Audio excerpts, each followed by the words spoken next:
Welcome to part 3 of the Black Jade Journal channel introductory lecture. My name is Khalifa Abdul Khalik. I'm an African American elementary teacher who have been living and teaching here in the Far East for over 20 years now.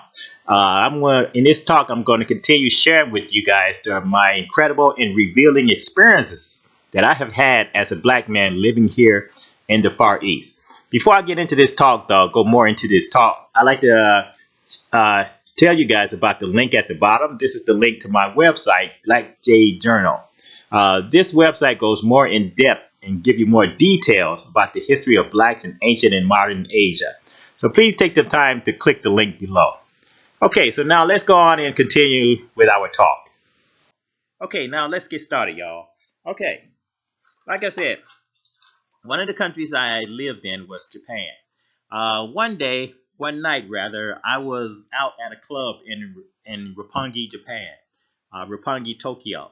Roppongi is an area of Tokyo that has a lot of clubs, a lot of bars, a lot of dance places. It's mainly a place where a lot of foreigners go to gather and enjoy themselves, enjoy the night.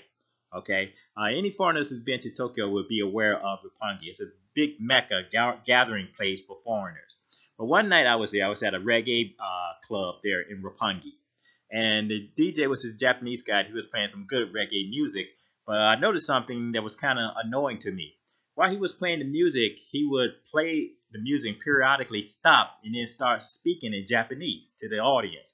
Then he'd go back to playing the music, and then he would stop again, speak to the audience, resume playing the music again, and stop again, speak to the audience. And that was kind of annoying to me because I was there to hear some good reggae music. I didn't want to hear this guy talking all the time. Well, I wasn't the only black guy there. There was one or two African guys that were there also. And whenever this Japanese DJ starts speaking in Japanese, I just turned one time and just asked this African guy, "Hey, what is he talking about? What is this man saying?" And then this African guy, he spoke Japanese. That's the reason why I turned and asked him, because a lot of times, a lot of the Africans that are in Japan, they master the language. They can speak the language fluently. So that's why I asked him, and he told me what this Japanese DJ was saying was the fact that all people came from Africa, including Japanese people. That's what this Japanese DJ was saying. He's saying Japanese people heritage can be traced all the way back to Africa. So the fact that he was playing reggae music and getting into the reggae fashion and the reggae culture, because he wore the dreadlocks and everything, he kept saying that's really Japanese also. Japanese can claim that because all people came from Africa anyway. And so since Africa is his roots, it's the roots of Japanese people, it's okay for him to claim reggae music as part of his culture. See, now that's one of the things that, like I said, that surprised me about being in the Far East. I didn't expect to hear that kind of stuff, to hear that kind of information. I did not know that. I did not know that some Japanese see Africa as part of their heritage, as part of their roots. But that's what the situation was with this Japanese DJ. That's what he was talking about. He identified with Africa. He identified with a lot of things that come out of Africa, African culture and African tradition, because he feels that Japanese people, their roots can be traced back to that anyway. They have strong roots, strong linkage, strong heritage can be traced back to Africa anyway. So yeah, that's one of the things that I said before that was enlightening, very enlightening to me as a black person living in the Far East, as a black person living in Japan. Because that's the type of information that, in America, we're not told stuff like that. We're not told anything like that. We're not given information like that a lot of Japanese people see Africa as part of their heritage, that their roots go back to Africa, that since all people came from Africa anyway, they see that as part of their early roots, their early history. That's where their forefathers come from. But we're not told stuff like that. As black people, we are not given that kind of information. We're not educated that way. We're not given that kind of worldview. That's not the type of focus that we have as black people. Because Western media, they edit that out. That is filtered out. What we are told, to identify with slavery, to identify with people who've been oppressed, and we don't really have anything of value as a people. That's the type of education that I received, many of my friends receive, many of my family members receive. We're not told to look at ourselves as the founding population of humanity, which we are. And not only a lot of people identify us as that.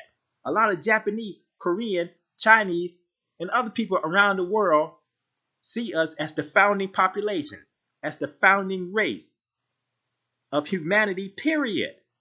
But, we're not told stuff like that. That's why I created this channel, to get this information out to my people, and not just to my people, to the world.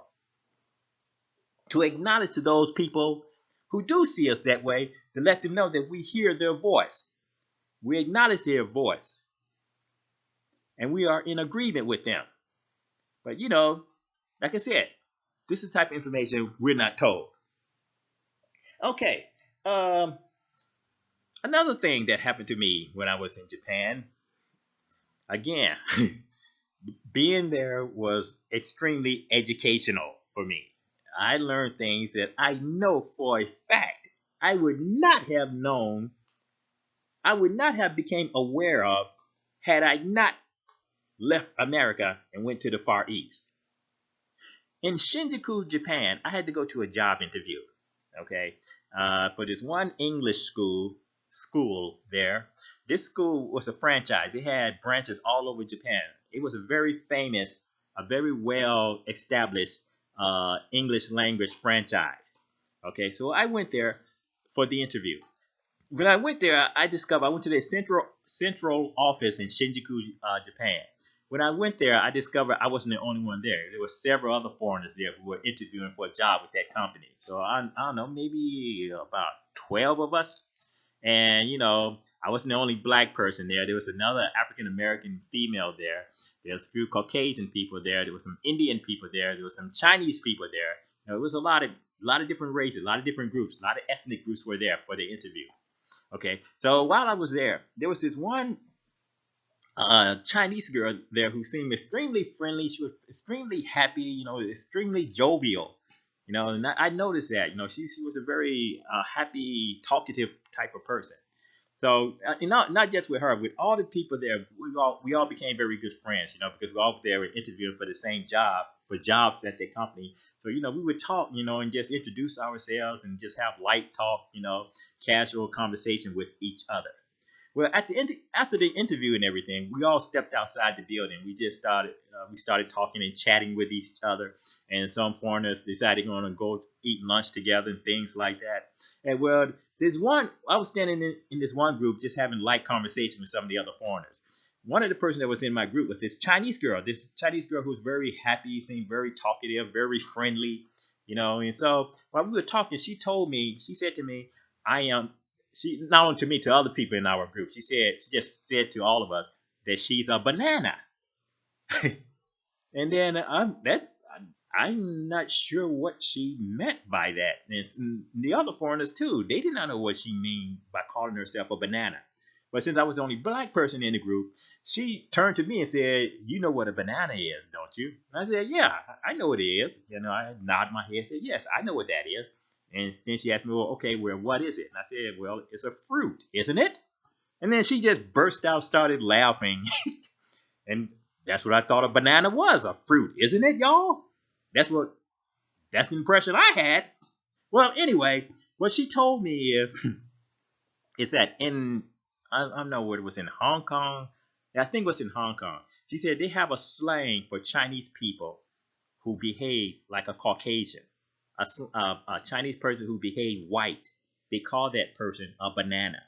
This is a slang word that they use in Hong Kong. A banana for a Chinese person who behave white, who behave like they're Caucasian. Because, like a banana is white, the banana fruit, it is white on the inside, but it's yellow on the outside. It has a yellow skin on the outside, but if you peel off the skin, it's white inside of it. And so that's why they use that slang for Chinese people who behave like a white person, like a Caucasian, because they have the appearance of a Chinese person, but inside they thinking, their mannerism, their thought patterns is like a Caucasian. They talk and act white. And so they call that person a banana. So I didn't know Chinese people had that type of slang for a person who behaves like that.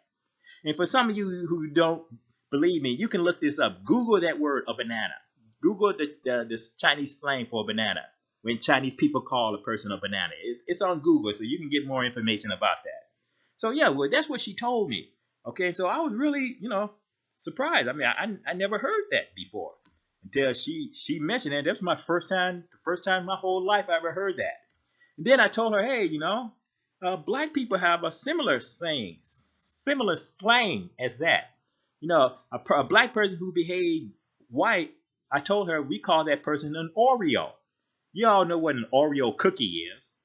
And I explained to her, yeah, we call that person, a black person who behaved like a Caucasian, we call that person an Oreo. Because, an Oreo cookie is black or dark brown on the outside, but it has this white cream filling on the inside. Its covering is black, but inside of it is white. And that's what we call a black person who behaved like a sellout, a person who behaved like a Caucasian. We call that person an Oreo because, they look black, but inside, the way they talk, the way they behave, the way they think, their thinking patterns, their mannerism, is like a Caucasian. That's why we call that person an Oreo. So I thought that was kind of, interesting that we have such similarity between us and the Chinese in that way. Chinese call such a person who's like a sellout, who behaves like a Caucasian, a banana. And African Americans, they call such a person, a black person who behaved that way, an Oreo. So yeah, that was one of those enlightening experiences I've had as a black person living in the Far East. Okay, yeah, so that's something. You never know what the world has waiting for you to learn. It's been an educational experience, to say the least. Okay. Oh, now I want to just tell you guys a lot about our history that you may not know because this information is not put in the history books. Okay, now I'm going to change the subject and go into another topic for you guys. And again, this is another heavy one that knocked the wind out of me, one that I did not see coming. And I'm quite sure many of you won't see this coming either. Okay, let's look back now in the New York Harbor. We have what? The Statue of Liberty. What a lot of people are not aware of because they don't teach this in the American schools. You can be a black American 20, 30, 40, 50 years old. And many of you have never heard this before because they don't educate you about this. Not in the public schools in America. The Statue of Liberty was a statue that symbolized, what we are told that the Statue of Liberty symbolized, freedom, invitation to other countries to bring your immigrants, refugees, to the American soil where they can make a life for themselves and make a home for themselves, being open to the rest of the world, being open to refugees, being open to immigrants who wants to come to America, work hard, and achieve their American dream. That's what the Statue of Liberty is supposed to represent. That's what we are told, right?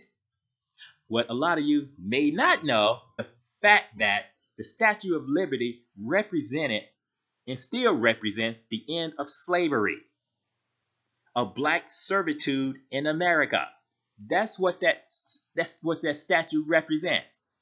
The conquest of slavery, the conquest of oppression of black people in America.